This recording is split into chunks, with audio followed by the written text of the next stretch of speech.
été condamnés à mort en Irak pour leur appartenance au groupe État islamique. Une décision qui suscite la polémique en France. Des avocats dénoncent dans une tribune l'inaction de la France pour ces 11 ressortissants. On en parle dans un instant avec Vincent Brengart à l'initiative de ce texte. Mais d'abord, rappel des faits avec Maëva de Froyenne. 11 condamnés à mort. Des djihadistes français arrêtés en Syrie et jugés en Irak pour appartenance à l'État islamique. Nous respectons la souveraineté judiciaire de l'Irak.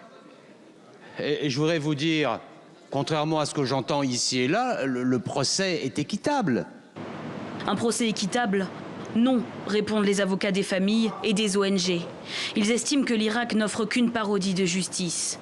Un avis partagé par une quarantaine d'avocats signataires d'une tribune sur le site France Info. Ils dénoncent l'attitude ambiguë de la France. Alors quelle solution ? La position de la France est absolument constante en la matière et nous réalisons évidemment de nombreuses démarches à l'attention du gouvernement irakien pour que cette peine de mort soit commuée en peine de prison à perpétuité.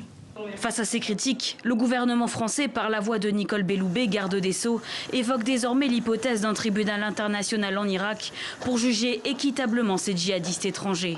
Mais est-ce la bonne solution ? Est-ce la bonne solution, Vincent Brengart, un tribunal international en Irak pour juger équitablement ces djihadistes étrangers ?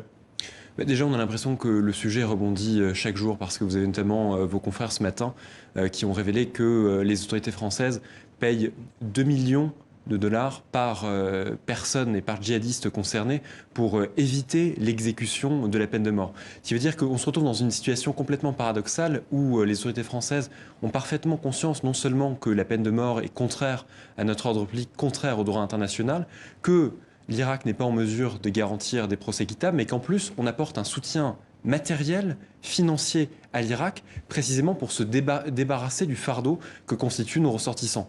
Sur le point du tribunal international, on n'y est pas opposé, parce que effectivement, ça peut être un tribunal qui garantit les droits de la défense, mais il me semble qu'il y a un paradoxe dans l'argumentation de la France, à dire, en même temps, l'Irak est souveraine, et d'ailleurs de la bouche du ministère des Affaires étrangères, elle garantirait le procès équitable et en même temps reconnaître le fait que ce ne serait pas suffisamment satisfaisant parce qu'on vient dire que maintenant il faudrait créer une nouvelle juridiction qui serait donc une juridiction supranationale et qui impliquerait par conséquent une mise en place de moyens assez considérables. Alors, je le rappelle, Vincent Brengart, vous êtes avocat, vous êtes à l'initiative avec William Bourdon de cette tribune dont je parlais tout à l'heure, qui dénonce l'inaction de la France. Il semblerait que la France agisse malgré tout. Vous avez parlé justement du droit français. Vous revenez dans cette tribune sur l'article 66.1 de la Constitution française, notamment, selon lequel nul ne peut être condamné à la peine de mort. Et vous écrivez dans cette tribune que cela ne souffre d'aucune dérogation, même en matière de terrorisme. C'est peut-être aussi ça le nœud du problème, non ? Tout à fait. Moi, j'ai souvenir d'un discours qui a été prononcé en 2017 par Emmanuel Macron devant la Cour européenne des droits de l'homme, où il a clairement dit « Les droits de l'homme ne sont pas notre talon d'Achille. On doit les réaffirmer précisément devant la menace terroriste qui souhaite nous les faire abandonner. » L'abolition de la peine de mort, elle date de 1981. C'est un droit qui est complètement indérogeable. Ça résulte notamment du protocole numéro 13 à la Convention européenne des droits de l'homme qui dit qu'elle doit être abolie en toutes circonstances. Et ça implique 2 séries de conséquences. La première, c'est que la France ne peut pas rétablir la peine de mort dans sa législation interne. Et la deuxième, c'est qu'elle ne peut pas se rendre complice d'une exécution de la peine de mort. Et là, la difficulté que ça pose, c'est que les ressortissants ont été remis par les autorités kurdes à l'Irak et on ne peut pas décemment imaginer que cette remise s'est faite sans l'accord et sans l'intervention de la France. Et d'autre part, on sait pertinemment aussi qu'on a des liens extrêmement étroits avec l'Irak, dont d'ailleurs on ne se cache pas, puisque le ministère des Affaires étrangères dit qu'il y aura une intervention de la France pour éviter la peine de mort, ce qui montre bien qu'il n'y a pas une indépendance absolue. Et pour autant, on a attendu que ces juridictions prononcent la peine de mort qui est contraire à nos engagements internationaux, qui est contraire aussi à la parole que la France porte, à savoir pour une abolition universelle de la peine de mort. Mais comment vous expliquez justement que la France ait attendu ce verdict? D'ailleurs, vous dénoncez aussi dans cette tribune le fait que ces ressortissants français n'aient pas eu accès à un procès équitable. C'est la dictature des sondages. C'est la dictature de l'opinion publique qui est évidemment complètement opposée au retour des djihadistes. Ils sont en fait attachés au groupe État islamique, donc ils sont condamnables et possiblement condamnables à mort, c'est ça, selon vous, selon l'opinion publique? Selon l'opinion publique, c'est qu'en tout cas, à partir du moment où ils ont pris le risque d'aller en Syrie et en Irak, eh bien, ils ont également pris le risque d'être condamnés à mort. Mais encore une fois, nous, notre position, c'est de dire que ces personnes... Elle est strictement juridique, justement. Elle est strictement juridique. C'est-à-dire que nous, ce que nous disons, c'est que ces personnes, évidemment qu'elles doivent être judiciarisées. Et en cela, on rejoint aussi la position qui est celle des associations françaises qui représentent des personnes victimes du terrorisme, qui se sont aussi, elles aussi, opposées à la peine de mort et qui disent que, en plus, ces ressortissants français sont recherchés par des juges d'instruction en France qui veulent leur poser un certain nombre de questions, un certain nombre d'éléments.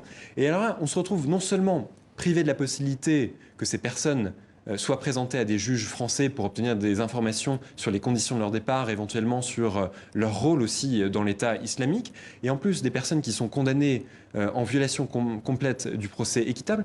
Et ça signifie quoi ? Ça signifie que si demain l'Irak ne souhaite plus conserver nos ressortissants, qu'est-ce qu'on fait ? Est-ce que l'Irak va les exécuter ? Ce serait complètement contraire, je l'ai dit, aux engagements que nous portons. Est-ce qu'elle va les remettre à la France ? Si elle les remet à la France, est-ce qu'on va pouvoir exécuter la peine ? Et je parle éventuellement d'une peine qui serait finalement transformée en une peine de prison à perpétuité, sachant que on a la démonstration que ce sont des procès qui ont été rendus en violation du procès équitable.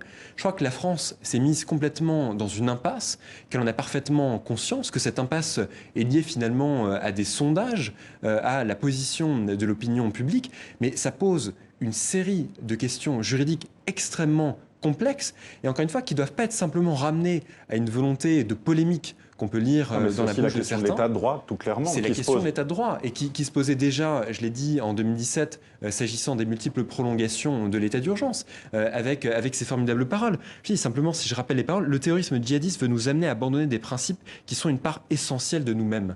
C'est pour vous, on y est justement là, à ça ? On est concrètement et très clairement dans l'abandon d'une partie de nos principes, et cette partie de nos principes, c'est la lutte qu'on doit mener contre la peine de mort, mais qui, encore une fois, qui n'est pas incompatible avec le fait que ces personnes soient présentées à des magistrats et soient jugées, mais dans des garanties qui leur permettent d'être jugées équitablement, à savoir avoir accès au dossier, avoir des voies de recours et avoir droit à un avocat.